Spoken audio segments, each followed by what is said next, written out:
Hello and welcome to all our viewers in Nigeria and around the world to News Cycle on Global TV. We are live in the nation's capital, Abuja.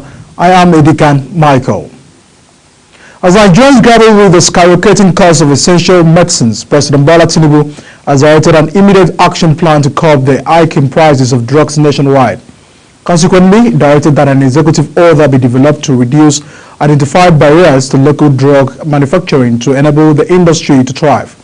The Coordinating Minister of Health and Social Welfare, Dr. Ali Pate, disclosed this in Lagos during a meeting with key stakeholders in the pharmaceutical sector aimed at exploring ways of addressing myriads of problems confronting the sector, particularly hike in prices of drugs. The meeting, which was organized by the pharma stakeholders, enumerated various challenges that have plagued the sector for so many years and hindered it from making progress, and which the minister promised would be addressed by the federal government.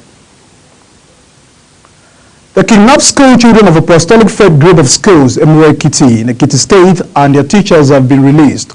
The pupils who regained their freedom around 2 a.m. today, and their teachers had been held by the kidnappers for about 7 days. A short video footage shows the freed pupils and the teachers on the floor looking tired as the mother lamented the condition of a child in the background. The abductors had demanded 100 million naira for the release of the victims. However, Global TV cannot confirm if a ransom was eventually paid. Nigeria's President Bola Tinubu has extended condolences to Namibia over the demise of its President Haga, who passed in the early hours of today in Namibia while receiving cancer treatment. It died a few days after returning from a therapy treatment in the U.S. President Tinubu stated that Genuzia's death is a tragedy that came at a time when Africa needs more visionary leaders who believe in the common destiny of the continent and who can strengthen bonds across borders and strengthen cooperation across all fields of human endeavor. The federal government has warned state and local government to steer clear of the collections of royalties and taxes from licensed miners operating in their domains. Minister of Solid Minerals Development, Dela Aleke, who gave the warning in Kaduna, also stated that miners and operators owe the federal government more than 2 trillion naira, calling on them to pay the debt. Adeleke said operators must pay on a monthly basis royalties and taxes to the federal government, adding that the administration of President Bola Tinubu was determined to halt the activities of illegal miners across the country. Secretary General of the Association of Local Governments of Nigeria, ALGAN, Mohammed Abubakar, has faulted the Rivers State House of Assembly lawmakers for stopping Governor Fubara from appointing the local government caretaker committee. The lawmakers had on January 26 passed into law the bill that stripped the governor of the power to appoint local government caretaker committee. This indicates that the governor will have to conduct an election at the end of the tenure of the current officials, which will expire within the first quarter of this year.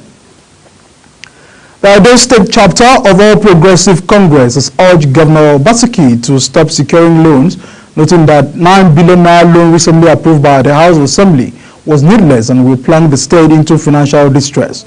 Addressing a press conference on Friday, the acting chairman of the state, APC Jarrett Stenibe, said the state was already suffering under a debt profile of 135 billion naira and $35.6 billion.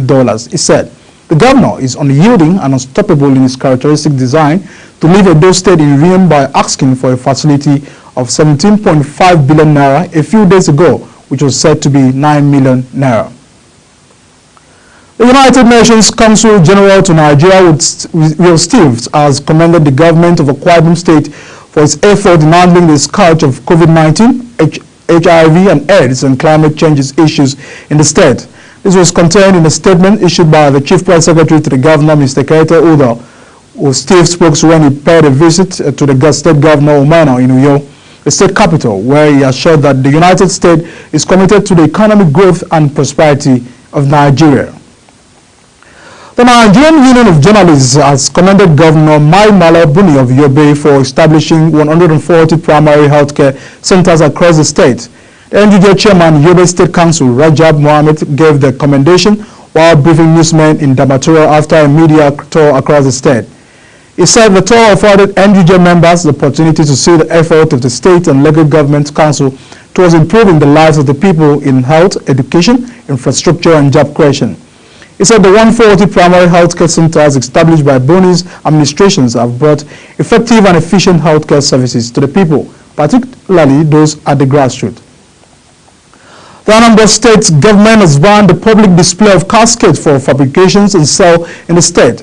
This was contained in a law passed by the State House of Assembly on the Control Burial and Funeral Activities in the state. By implication, all mortuary attendants had to report to the Ministry of Health on any corpse that had stayed beyond 1 month from the date it was deposited. To warn that any person who contravenes the provisions will be fined 100,000 or 6-month imprisonment or both.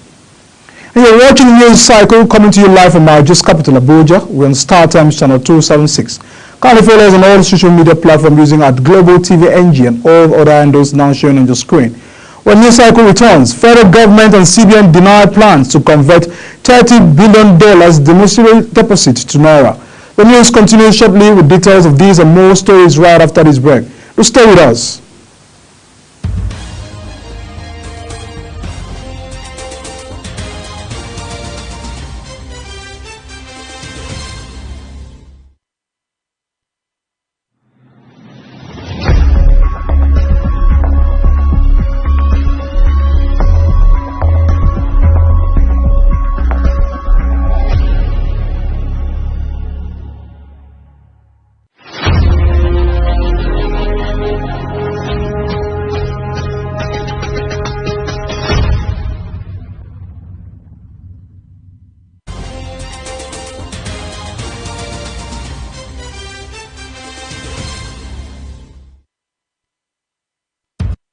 This is Global Television bringing live broadcasts of News Cycle. Thank you for staying with us. Let's turn to business.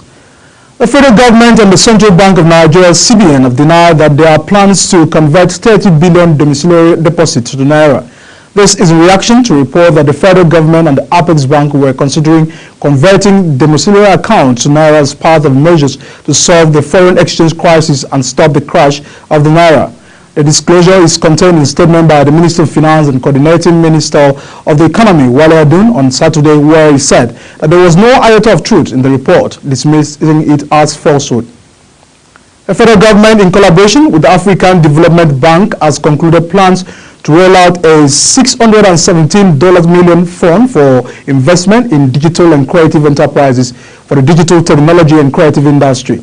The aid was given by the Minister of Arts, Culture and Creative Economy, Anatu Mustafa, at the high-level meeting with the Director General of AFDB, Lamin Baru, in Abuja, where she highlighted the huge potentials of the creative economy to generate employment opportunities for millions of young Nigerians.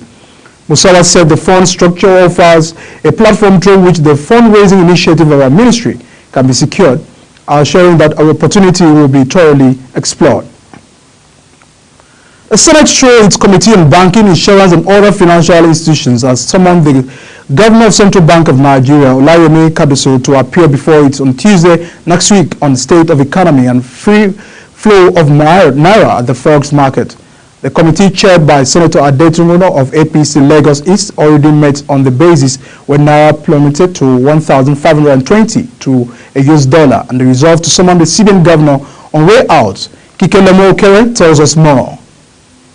Speaking with journalists after the hurried meeting held behind closed doors, Senator Abiru says the state of the economy, especially the inflation index, is of great concern to the lawmakers. Senator Abiru added that they have deliberated among themselves and critical issues has been addressed, and they believe that the next line of action is to summon the Governor of Central Bank of Nigeria on Tuesday at 3 o'clock to brief the Senate properly on the state of the economy. He added that they are resolved and will communicate to the Governor of the Central Bank of Nigeria, after which they will have further communication with the member of the press. Lining the major issue of the economy is the way the inflation index has been, and of course it's of major concern to us. Now we have deliberated amongst ourselves, the critical issues were addressed, and we believe that the next line of action is to bring in someone, the Governor of Central Bank,